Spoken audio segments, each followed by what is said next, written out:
to the Good Morning Portugal platform. I hadn't pressed that button, but we are now live to the Good Morning Portugal show. And as I was just explaining, I was asleep when I should be up and getting ready to welcome Tig James MBE to the show. And celebrations all around, right? So thank you for my birthday greetings, Tig. And well done to you. You've finally been over to the Buck House, and as the Americans call it, and had your investiture. You've had your ceremony. With the King of England, no less. With the King of England. No, yes. Right. It was very exciting, have to say. I'm sure it was. And I've prepared a little slideshow for you here. Shall I run the slideshow and you can tell us what it was like? Because I've had a little preview, of course, of the pictures, and you looked absolutely fabulous for this. You found the hat, it would appear, that you wanted. Oh, this is amazing. If I can just pause the slideshow here.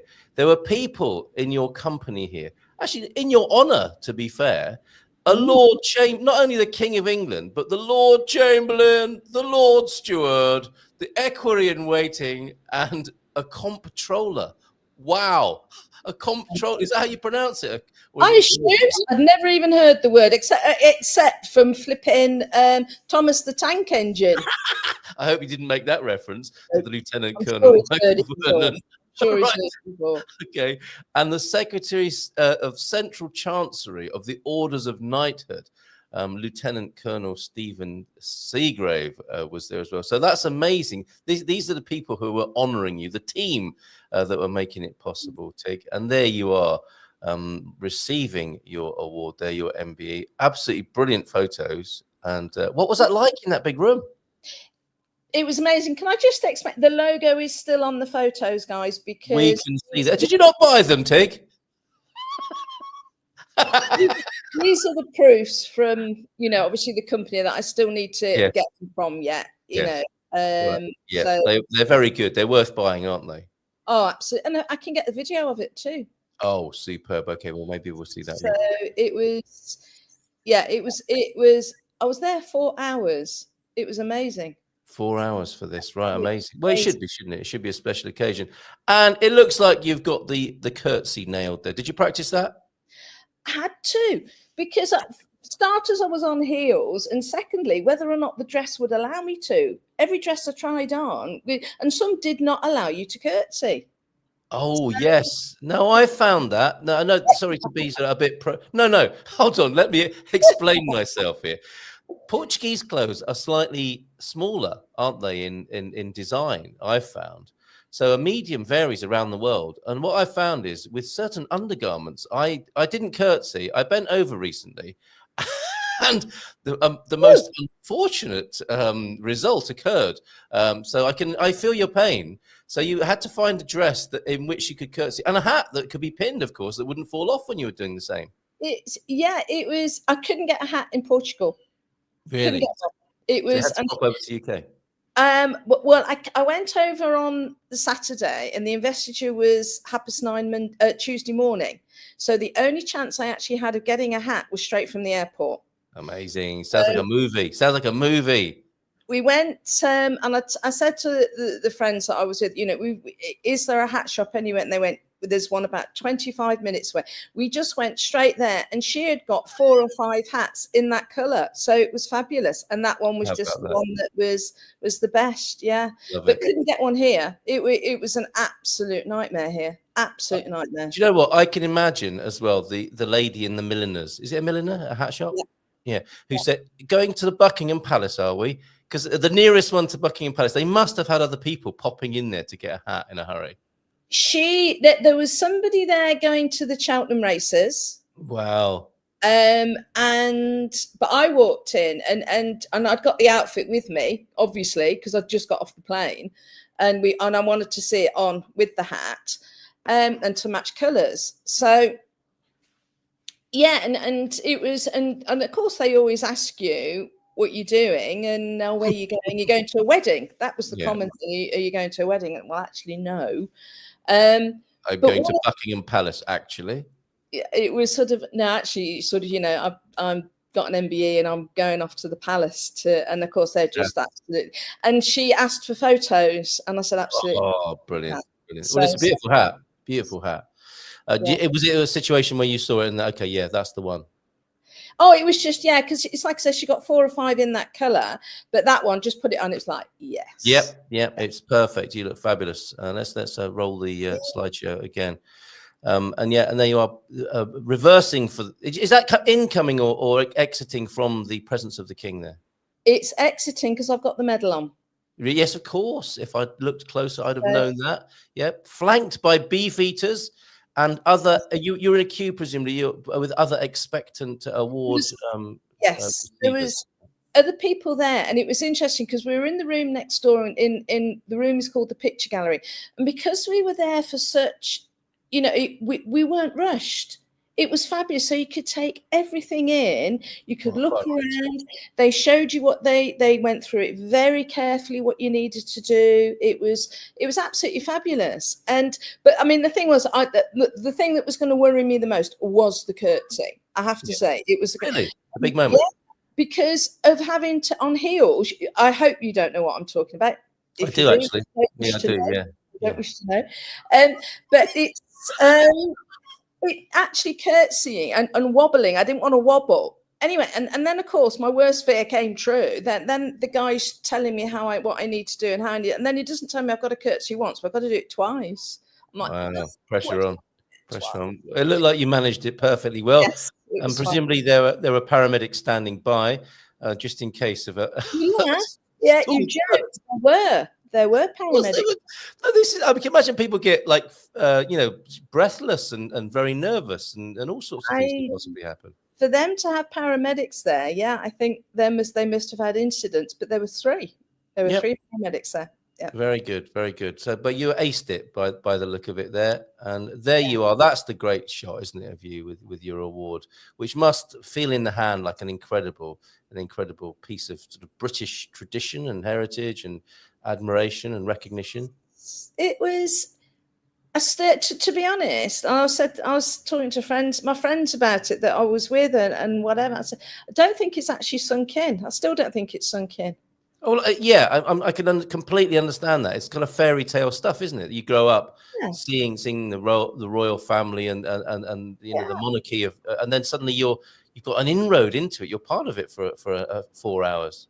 It was, but also it's the when I got there, I think that was when when I got to Buckingham Palace and when we got out of the car, because we were allowed to park there, which was fabulous. And then and it's like, oh gosh, where do we go? You had your own parking space for a day at Buckingham Palace. Sorry? You had your own parking space at Buckingham Palace. They let us park in there. It was fabulous. So into the garden, and we got out the car. It's like, oh my goodness, where do we go? And then this guy comes up to us, all military, with medals and whatever. And he said, "Who's the recipient?" I said, "I'm." He went, "Congratulations." And I said, "Could you tell us where we go, please?" And he said, "Yes." He said, "You follow the red carpet," and that's exactly what we did. Follow the red carpet. No wonder it hasn't sunk in yet. It's just amazing. There is no greater British acknowledgement than that, is there, to be on the royal red carpet? So followed the red carpet, went in. There were soldiers at attention in full military dress, full dress uniforms. Went up through, went and walked in, curtsied before the king. Went up to him, talked to him. I knew I'd be nervous and I knew I'd be excited. Yes. I didn't expect to be emotional. Is that what happened? I was fine when I was with the king. Yeah. Then I walked back to where the people I'd gone with were, came out, they took the medal off me, put it in the box, asked questions. Yeah, asked questions, because it's got MBE written on the front. Okay. So, I'll go and get it in a minute, actually. Because we got thrown out this morning, didn't we? So it's not here. It's just in the other room. So, and then my friends, of course, said to me, "Oh, what did he say? What did he say?" And I just went, "Can't," and I couldn't speak. Could not really? Speak. Right. And they thought you couldn't share the details, but you just couldn't actually. No, I couldn't, because I was going to cry. Oh, bless you. So emotional, because he asked me what I'd done. Yeah. And I told him what I'd done, and that I'd had to fight, the Portuguese government. And he looked. Well done. Well done. Give this woman a medal. Oh, we are. Because he was, he asked me what it was all about, and I went, yeah, and told him, and I said, and obviously, I had to fight the Portuguese government, and he said to me, he said, did you win? And I went, wow. He went, you did, and he looked at me, and I was all right at the time until I walked to the people I was with, and then he looked at me and he went, thank goodness for people like you. Really? And then I was with him ages. Yes, absolutely ages. And my friend said, he was with you the longest. And so animated because he kept asking me questions.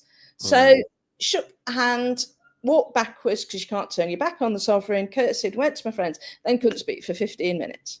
Wow. That's completely understandable. Completely understandable. Yeah. And I suppose the whole energy of what you've been through, as you describe as fighting the Portuguese government, was probably present for you there, wasn't it? The whole gravity of what you've been through was there in a moment, perhaps.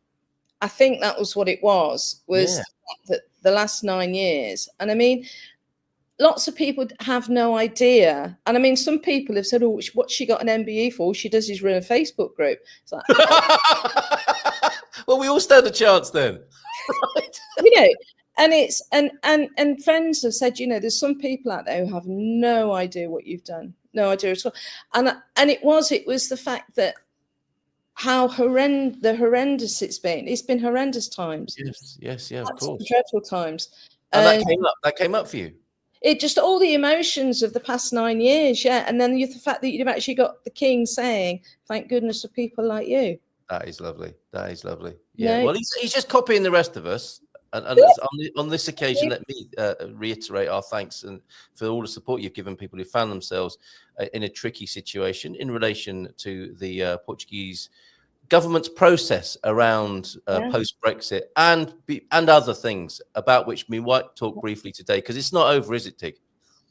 Oh gosh, no. I mean, at the minute we've just had they've just announced new laws that they're thinking of putting through as regards citizenship. Where oh my goodness, where they're extending for anybody that isn't from the CPLP countries, the Portuguese colonies, basically, that now they will no longer be allowed to apply for citizenship after 5 years. It will be 10. CPLP, it's going to be 7 years, and also changing the family reunification rules, which I think is appalling, absolutely appalling. Well, hold on, before you go there, forgive me, because that was a bit clunky of me to take you straight from the glory of receiving your MBE. So just a little bit of a lingering look. And congratulations on the actual reception, because we've been with you all the way, it feels like, on this journey of the award and now the investiture with the king, because you didn't know it was going to be King Charles, did you? You didn't know which member of the family it would be. So there you were, Buckingham Palace. You've got your MBE now, so congratulations. That's an amazing milestone. And as you're saying, onward and upward now. There's more work to be done, is there not, with this new citizenship thing? So. Are you getting calls already from Brits? I thought 5 years and that would be it. I've done my A2. I've done my 5 years. What now? So this is going to be in your intro, good and proper, is it not? Oh, we've been inundated with people asking questions and should they go for it now? I mean, the thing is Portuguese laws normally take between 3 and 6 months to get put through. Yep. They haven't messed about with this, have they? But we don't know if it's actually legal, that what they can do to actually backdate it to, I think it was the 19th of June. We don't think they can do that. We don't think it's constitutional. So there'll be massive battles about it. But also what people need to be very, very aware of is the other thing that they're trying to put through is if it is family reunification, alterations to that. Now, the family reunification, I mean, people basically, if you've got residency, you can, if certain members of your family, you can ask if they can be, have reunification with you, like your wife, your spouse, your partner, husband, minor children, and all that sort of thing. What they're doing is they're changing it that you can only apply for family reunification once you have received and had your residency permit for 2 years. Mm. Now, the changes in that is, of course, before it was when you applied for residency, and that, but this, I mean, bearing in mind, of course, IMA are taking years to even give you your residency permit. It could be years. So it's from when you receive it, not when you apply for it now. Right. If the laws go through, let's have that. Well, they stalled on Friday. Now, we've been watching this at the Portugal Club. We've got a special thread of everything I can find, and including this interview, about the new citizenship proposals, which is what they are at the moment, will be documented over there. So we're doing our best to stay all over it and bring various sources in as reference points. And the most recent thing is our conversation with you this morning. But on Friday, it was stalled. The parliamentary discussion that many thought would just usher through these changes, and as you say, in record time, it felt like it stalled on Friday with this whole sort of, well, no one knows what's going to happen now, because it's just, it's run aground, as it were. If it were a vessel, an ocean-going vessel, it has run aground. The father of the Constitution has got involved, I believe. Forgive me, I can't remember his name. But I don't know if you saw Daniel Reis of Reis and Pelicano, a Portuguese lawyer who's been handling, golden visas and citizenships and so on. He was really upset on behalf of foreigners who he thinks have been treated very badly. And there's obviously, you would expect a political hot potato. There's a whole range of opinions on this, aren't there? It's huge because, I mean, you've got the rise of the far right again in Portugal, as we have in lots of places in Europe and the States and wherever. And I mean, of course, Chega are loving this because, I mean, the bill is specifically designed to reduce immigration. There's absolutely no doubts about that at all. Absolutely no doubts. But I mean, for people to come over to be already here and then have the rug pulled out them that they can't bring off this. This is what I don't think has been accounted for, because as a politician and as a bureaucrat, I suppose you're looking at numbers, and each of those numbers is a human story. And this is the problem now, isn't it? This is what's sinking in as I'm receiving it and understanding the effect on a human level.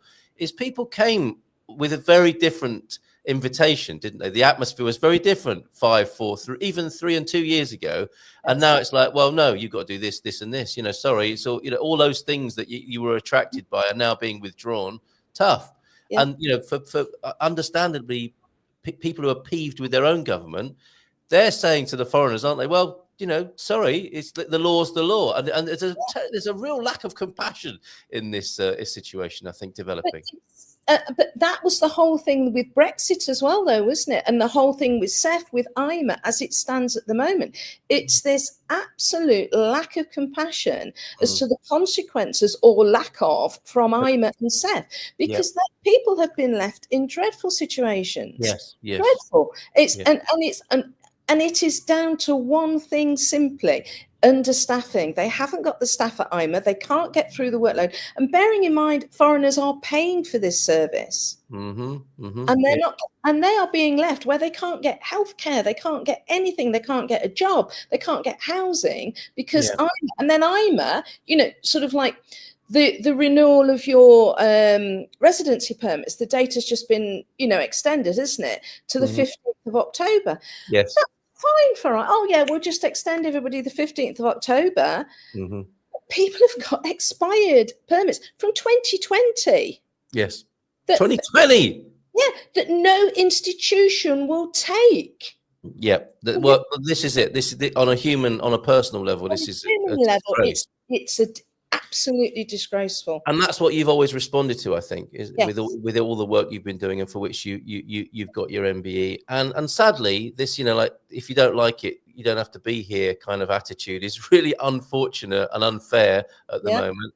And, we understand if we extend compassion to the Portuguese people who are also subject to the inadequacies of their own government, you can understand why they are emotional and upset and a bit brash and short about it. But we got to kind of stick together in this, I think. And presumably that's a lot of what you have to do is like see what's the kind of heat in it and find out what's the light in it and work on that. Absolutely. And I think the thing that isn't and hasn't been taken into consideration on this, I am being contacted by immigrants, and just that word immigrant, sort of like will bring to mind all people that are poor, yada yada. Absolutely not. I am being contacted now by people, many people who are high-end earners, highly skilled, who said, we're done. We've had it, and they're leaving. And they're taking all their skills because they've had enough of trying to just fight for their very basic needs. And they can just go anywhere they're like, and they're saying, and I mean, I've got one guy, this is the 4th country he's worked in, very, very highly skilled. He said, I'm done. Yes. And the service they want, presumably, is a clean exit strategy to just divest themselves of being here. They just don't want to be here. They've said, we fought for so long, for years, to try and get what we're supposed to have, and we can't get it. What a shame. What a shame. Yeah. And he is not the first. And there are a number of people. No, I'm hearing the same. I never thought this was going to happen, Tig. Forgive me. I'm so kind of naive and have been so sort of positive about it all. And I hear a human, I talk to somebody about their personal circumstances, and I'm thinking, oh no, I didn't expect to hear this. And it's unnecessary, isn't it? Because, like, fair enough. I really get that Portugal, the people, the culture wants to maybe, raise the bar, go for better quality. I don't know what, just have their country represented better in the world. Because things have changed, and that's understandable, like kind of a self-respect, self-esteem issue. But you can't take it out on the people who helped you get to where you've got now, where you want to change things. I think that's a shot in the foot. And if you're gonna change things, change maybe before you make all the announcements about what's going to happen. Upgrade the staff, have more staff, make the systems work, rather than say it's going to be more difficult and we still haven't got any staff. That's basically the scenario, isn't it? It's the worst of all worlds. It is, and the thing is, of course, is sort of like your high investors, your high earners, you're highly skilled, and of course they're smart people, right? And of course they're coming in and they're going, sort of like, and they're asking all the right questions of the Portuguese government, all the right questions of all the different varying institutions, and they're being given answers, and then Portugal isn't delivering. Yeah. That's and also it's a classic sort of gameplay, isn't it? It's like politicians are saying, well, it's everyone else's fault but our own. It's the last lot. It's those foreigners, or it's the world situation at the moment. And all of this it was meant to invest and fund, social housing, better infrastructure. We got people coming over who, like you say, there are people who are putting their wealth into the economy. You could forgive them for expecting some service for that, right? And also for the Portuguese people to get something out of that, which doesn't seem to be happening. And the thing is, as well, is you've now got these people leaving. They are done. They have had enough.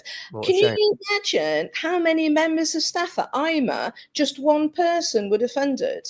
Well, yeah, but I guess we know it doesn't work like that, does it? Those economically in the foot is just sort of like the saying that I'm continually saying at the minute. They have so shot themselves in the foot with this. They have lost and are going to lose millions because they wouldn't fund, say, 50 people at IMA.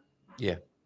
And I suppose that there are the rest of us who are sufficiently invested and passionate and lovers of the culture and respectful of being here, who are going to be feeling this pressure and change in the next. I think it's going to be over the next few years, isn't it? That how this is all going to shake down.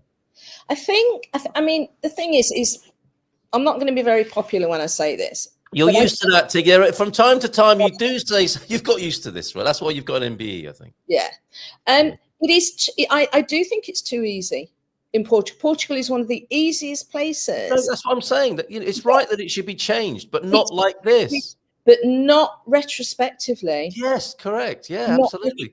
By all means, tighten up if you want high skills. Do it. Yeah. But you don't do it to. I mean, there's 1.6 million immigrants that they know of. So there's going to be at least 2 million in Portugal. There's going to be at least 2 million. So you have got 1.6 million legally here that have just had the rug pulled out from under them. Yes.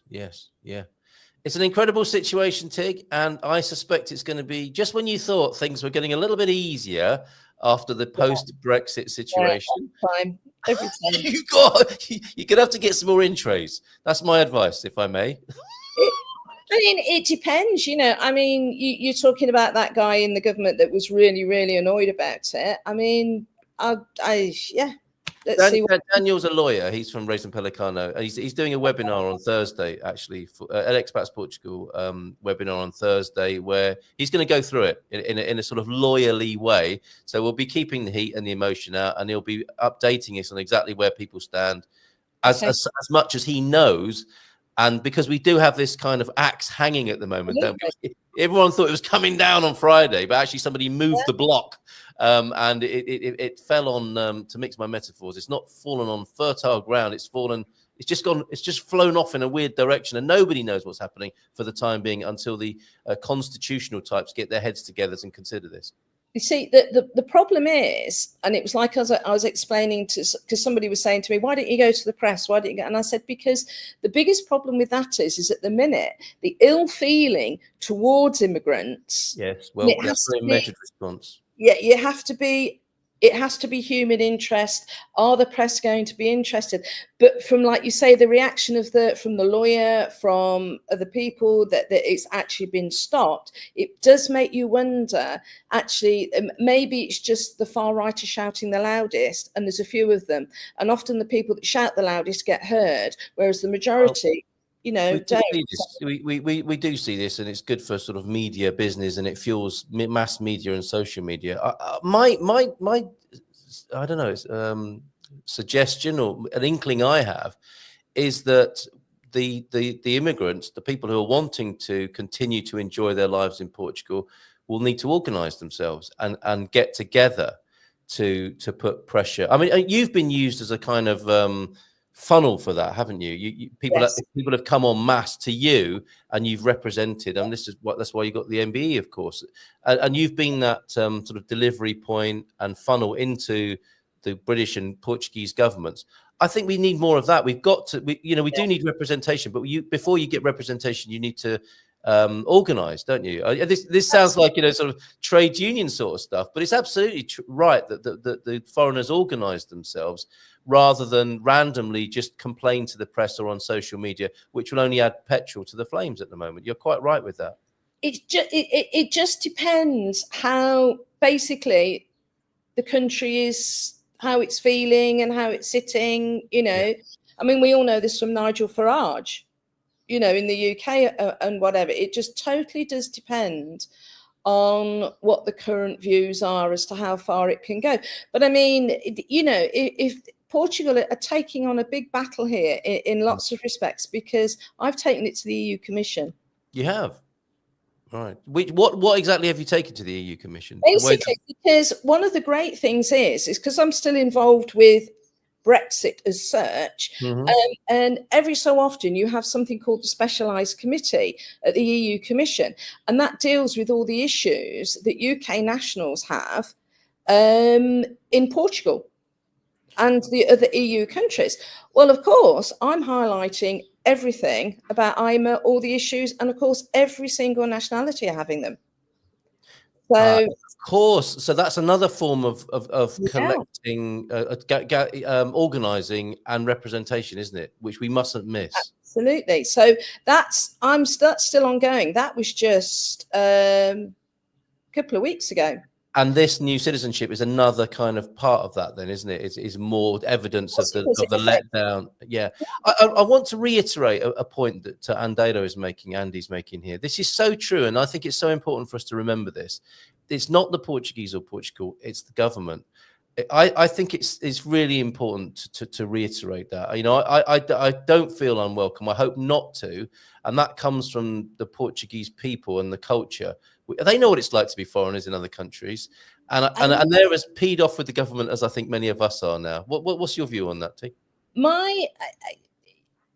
But where did the government get the ideas from? And the thing is look at the rise in the popularity of Chega.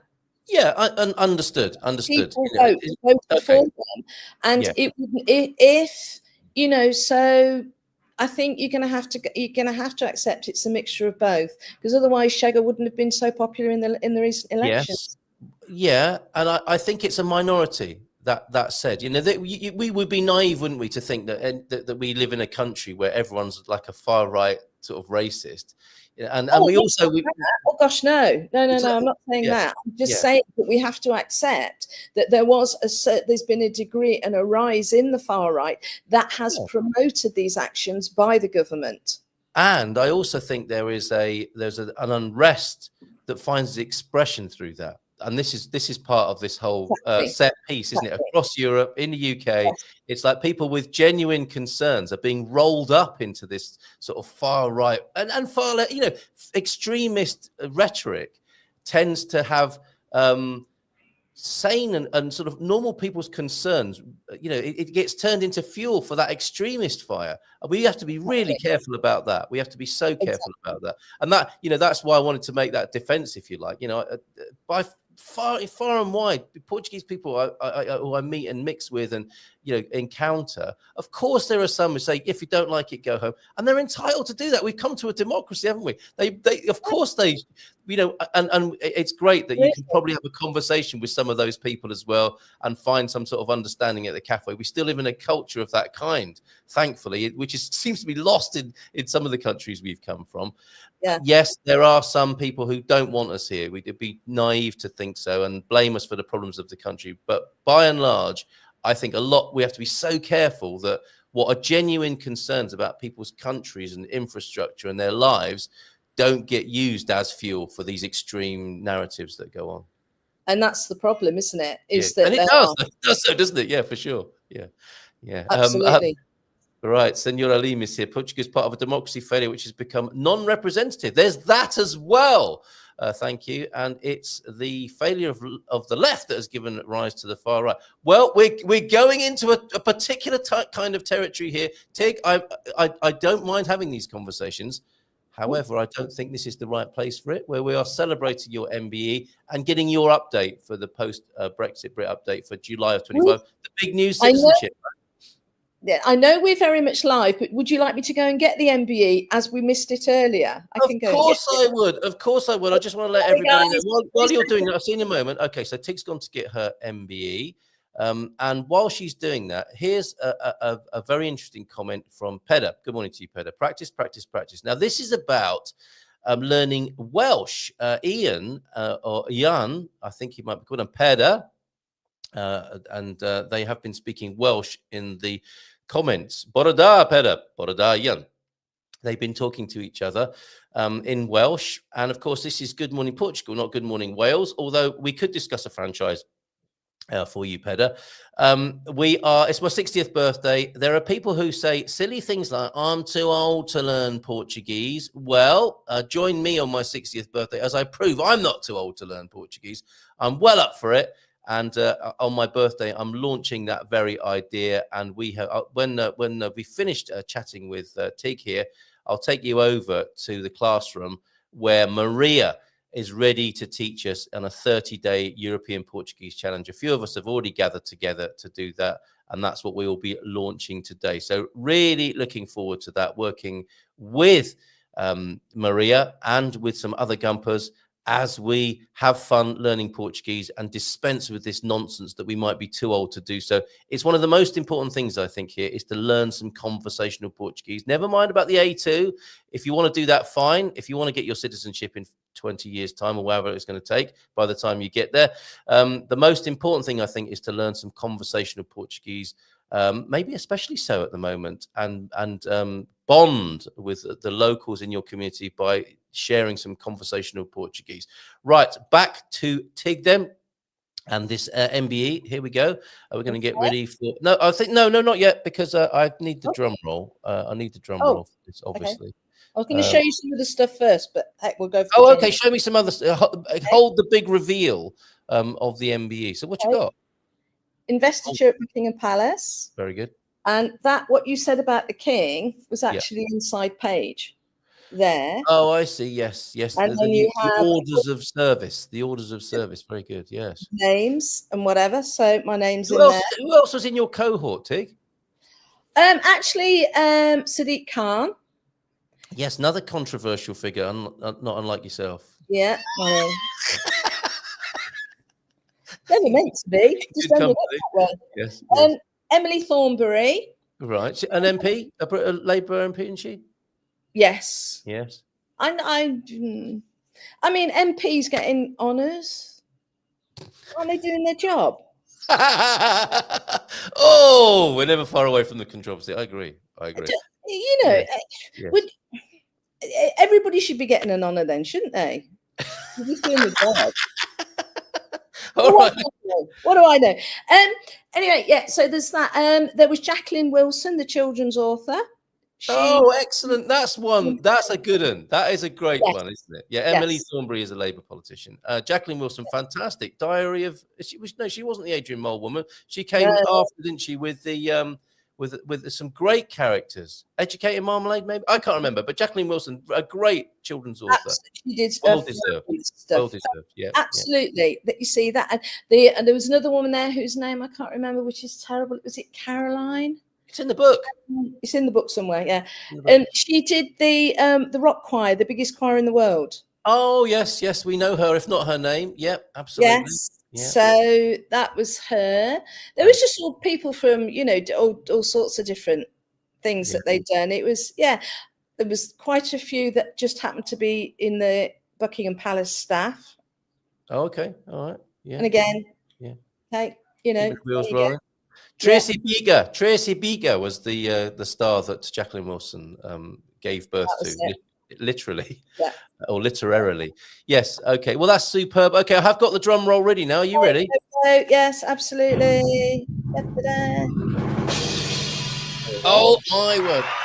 There it is, everybody. Okay, and we're going to go for it. We're going to zoom in. Let me just do. Oh, here we go. That's the right button for doing that beauty. That's amazing. And it's actually what amazed me. It's really heavy. Yeah, so it should be. Really heavy. So it should be, yeah. And on the front, it took us a while to find out it's George V. Yes. And Queen Mary. Excellent. And on the back are George V's initials because he actually started the honour system. Wow. And that is on the front of the box, which is lovely. That remains to that's fantastic, isn't it? Which I'm really impressed about, actually. That's lovely. Pride of place then in your belongings. Fantastic. Oh, and what I haven't mentioned to you as well, and what I didn't expect, I was told I'd be given an envelope.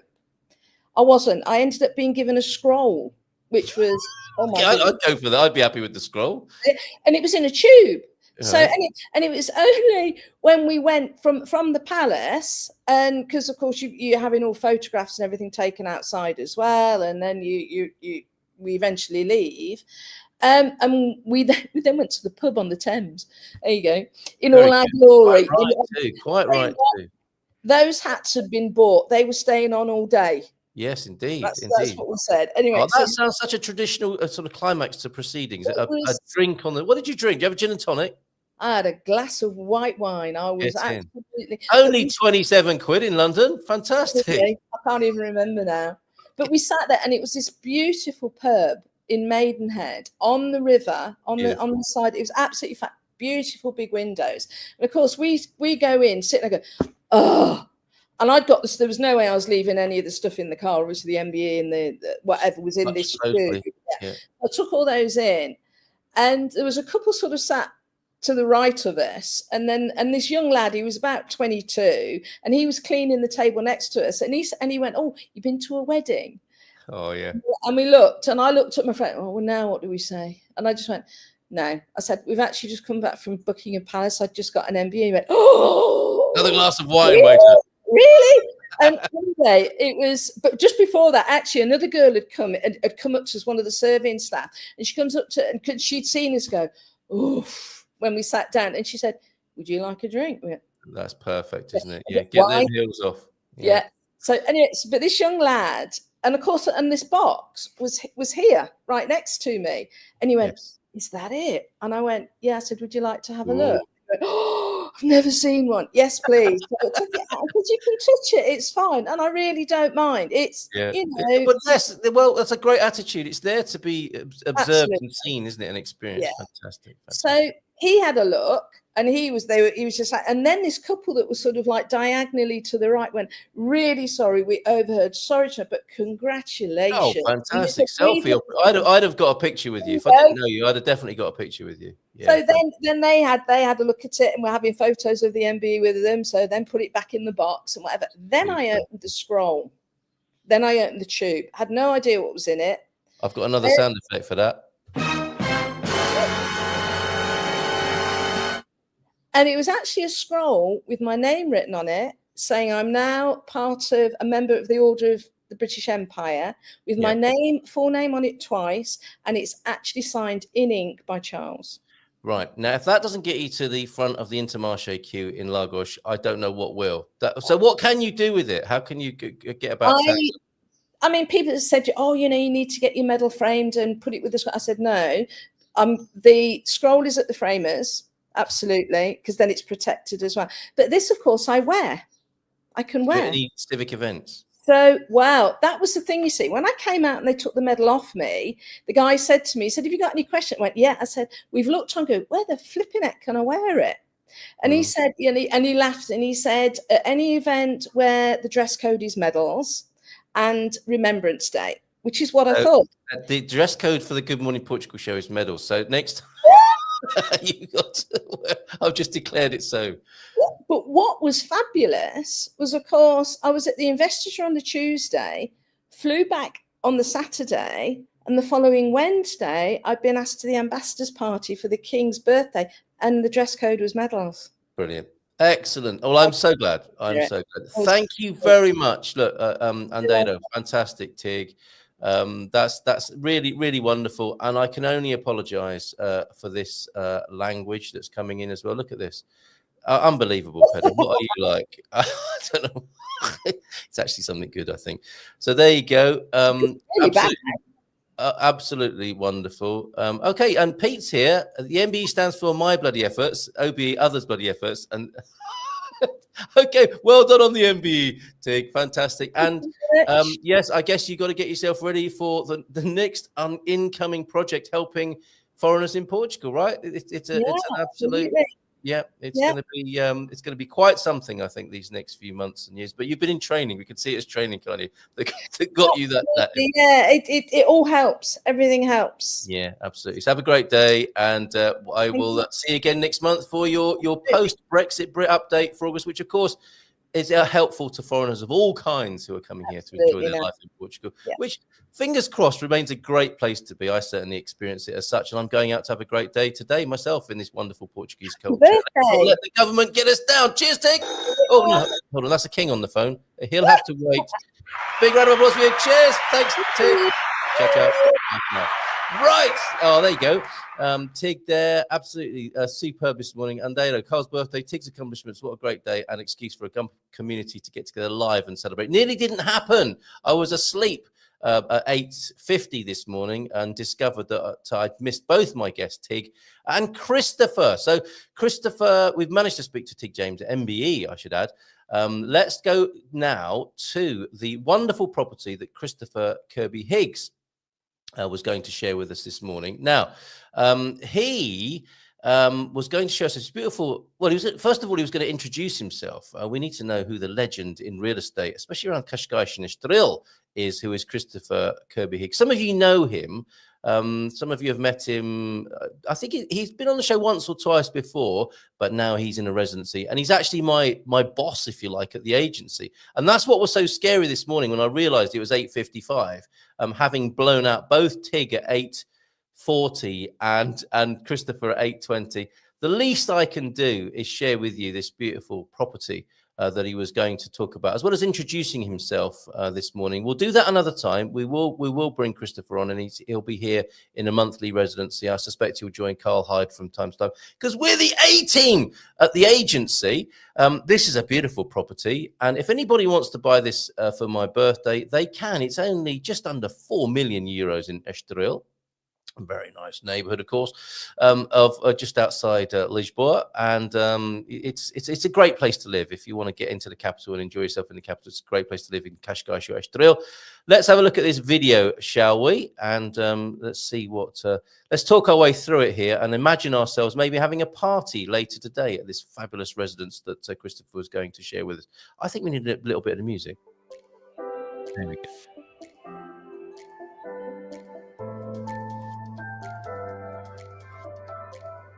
Oh, look at that for a location. That's the sea. Very nice. Can you see your house from there? So welcome to this Oh, let's have Christopher's commentary here. Here he is. Area in Estoril.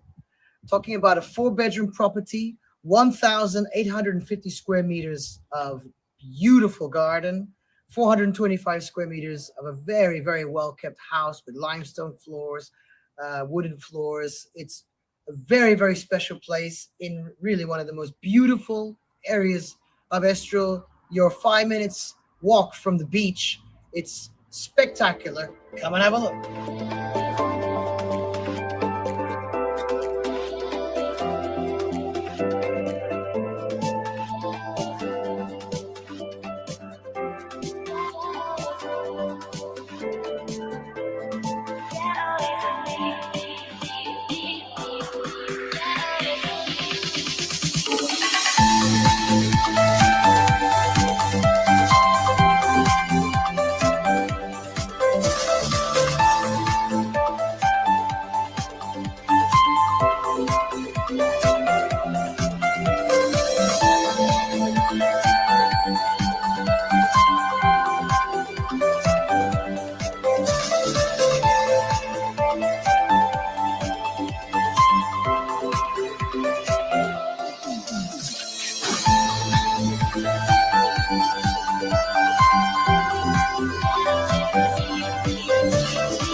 Drop the beat.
Wow, what a gaff.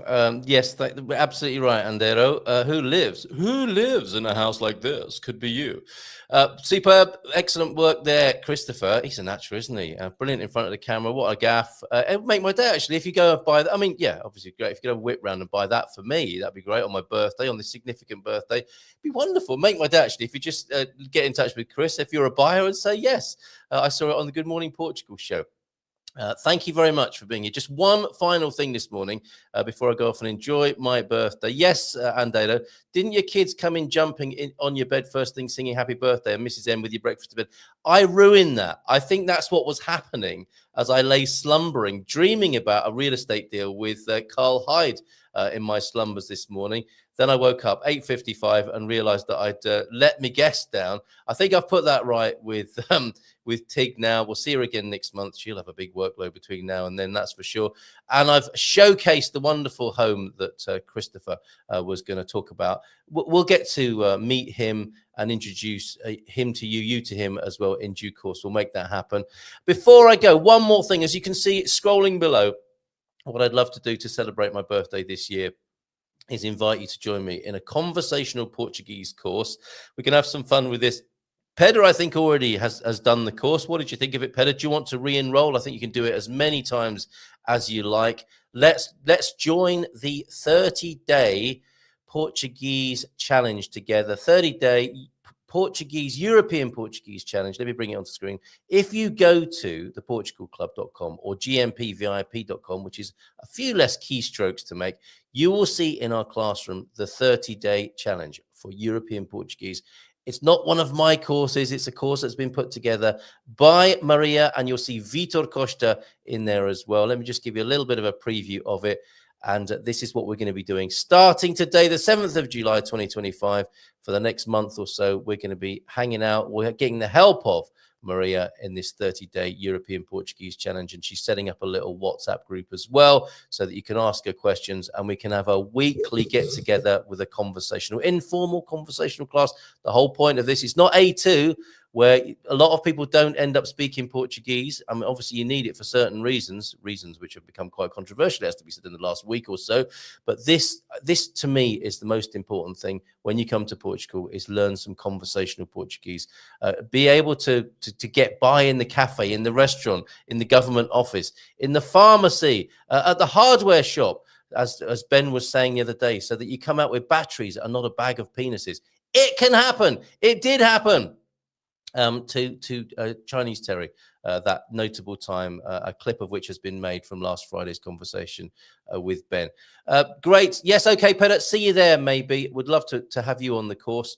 You are a cunning linguist by your own admission. So see you over there. Make my birthday if you come and join me and learn some Portuguese with me. If you're a member of the Portugal Club, that's already yours in the classroom. So thank you so much. I need to maybe get back into bed now and have Mrs. M come in, breakfast in bed, and my birthday. So thank you so much for being here for this impromptu live stream, which was just going to be a couple of interviews with MBE, Tig James, and Christopher Kirby Higgs, who will meet in due course on another occasion. Apologies to those both, but we'll make it right, and we're going to go and have a lovely day in Leiria now. Take care, bye for now, and parabéns to me.